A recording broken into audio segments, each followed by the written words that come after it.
اس نے اپنا ہاتھ اس کے منہ پر رکھ دیا اور ان انگلیوں پر کپڑا لپیٹ دیا جو زخمی تھیں۔ اس چلہ کے لیے جتنا خون چاہیے تھا وہ نکال چکا تھا۔ وہ یہ خون عامل صاحب کے پاس لے گیا۔ اس عمل میں جتنا کام اس کا تھا اس نے کر لیا اور عامل نے بھی اپنی پڑھائی کر لی۔ جب وہ عمل مکمل کر چکا تو اس نے خون پر پھونکا، خود بھی پیا اور اس نے بشیر کو اشارہ کیا تو اس نے بھی پی لیا۔ 2 راتیں وہ اسی طرح پڑھتے رہے۔ پھر ایک رات آئی کہ پیر صاحب نے اس سے کہا، اب قبر میں سے ایک مردہ نکال کر لاؤ۔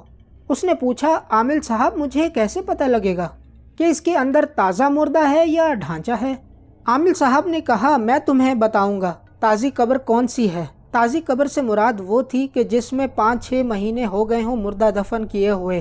آخر عامل صاحب اسے ایک قبر کے پاس لے گئے۔ یہ ایک تازہ قبر ہے اور اس کے اندر کفن میں لپٹا جو مردہ ہے وہ نکال لو۔ یہ ایک بھیانک کام تھا، بہت ہی خوفناک کام تھا، لیکن اس کو کرنا تھا کیونکہ واپسی کا راستہ نہ تھا۔ اگر وہ واپسی کے بارے میں سوچتا تو واپسی کے راستے پر موت تھی۔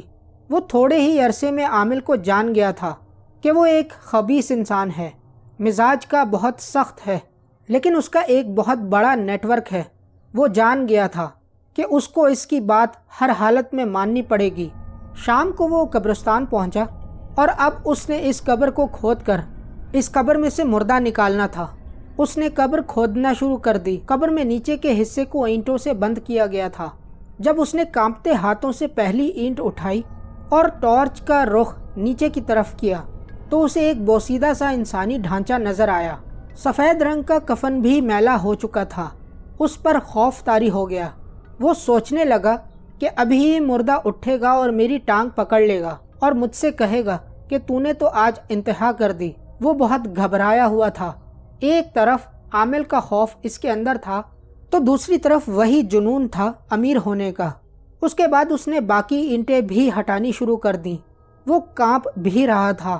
اس کو اتنا پتا تھا کہ وہ جس عامل کے ساتھ اس قبرستان میں آتا ہے یہ غیر آباد سا ہے، کوئی آتا ہے، اور وہ اتنا بھی جان چکا تھا کہ یہ قبر عامل کے کسی جاننے والے کی ہے۔ اس کو پتا ہے کہ رات کے اس پہر کوئی نہیں آئے گا۔ اب اس نے اس مردے کو اٹھانا تھا اور وہ ڈر بھی رہا تھا۔ عامل صاحب وہاں پہنچ چکے تھے۔ جب بشیر نے اس مردے کے نیچے ہاتھ ڈال کر اسے نکالا تو وہ بری طرح کانپ رہا تھا۔ اس کو قبر کے عذاب والی تمام باتیں یاد آ رہی تھیں۔ وہ سوچ رہا تھا کہ ابھی کسی طرف سے سانپ بچھو نکلیں گے اور اس پر حملہ آور ہو جائیں گے۔ دھڑکتے دل، کانپتے ہاتھ اور لرزتی ٹانگوں کے ساتھ جب اس نے مردے کو اٹھایا تو اس کا جسم اکڑا ہوا تھا جس سے بہت زیادہ بو پھیلی ہوئی تھی۔ اس نے بڑی مشکل سے اس کو اٹھا کر کھڑا کیا۔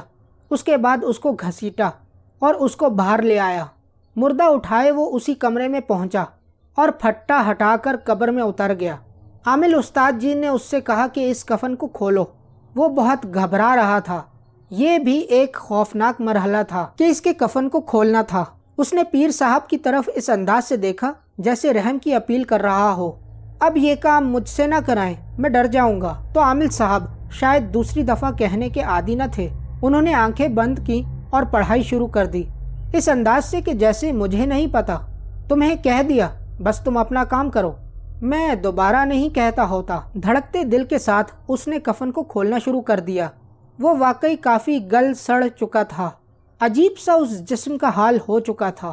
اب اس کو عامل صاحب نے کہا کہ دل والے مقام پر اس کے جسم کو کھولو اور اس کا دل نکالو۔ جس کو کفن کھولتے ہوئے اتنا ڈر لگ رہا ہو، کیا دل کھولنا اس کے لیے آسان تھا؟ لیکن استاد جی کا حکم جو تھا، اس نے پھر بھی جسم کے اس حصے کو کاٹنا شروع کر دیا اور اس کے اندر سے باقاعدہ دل دیکھ لیا۔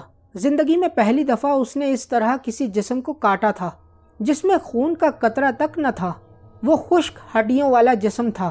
دل والی جگہ پر بھی صرف ہڈیاں ہی اسے نظر آ رہی تھیں۔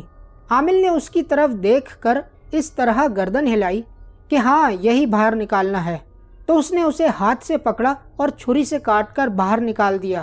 اب عامل صاحب کچھ پڑھتے تھے اور اس دل پر پھونکتے تھے۔ عامل صاحب نے کہا یہ مردہ یہیں رہنے دو اور آ جاؤ۔ دائرہ کر دیا گیا اور دائرے کے اندر اس دل کو بھی رکھ دیا گیا۔ عامل صاحب پڑھتے رہے اور اس دل پر پھونکتے رہے یہاں تک کہ اس دل کو چبانا شروع کر دیا، جیسے وہ دانتوں سے اس کو چبا رہے ہوں۔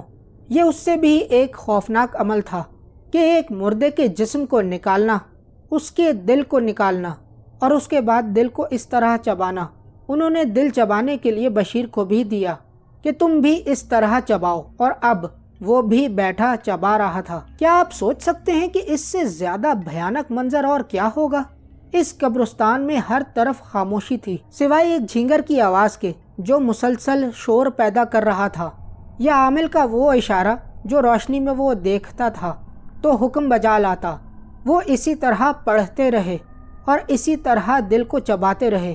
جب پڑھائی مکمل ہو گئی تو عامل صاحب نے اس سے کہا چلو باہر۔ اس نے مردے کی طرف یوں اشارہ کیا جیسے منہ ہلائے بغیر سوال کرنا چاہ رہا ہو کہ اس کا کیا کرنا ہے، تو انہوں نے کہا کہ رہنے دو، اور وہ دونوں استاد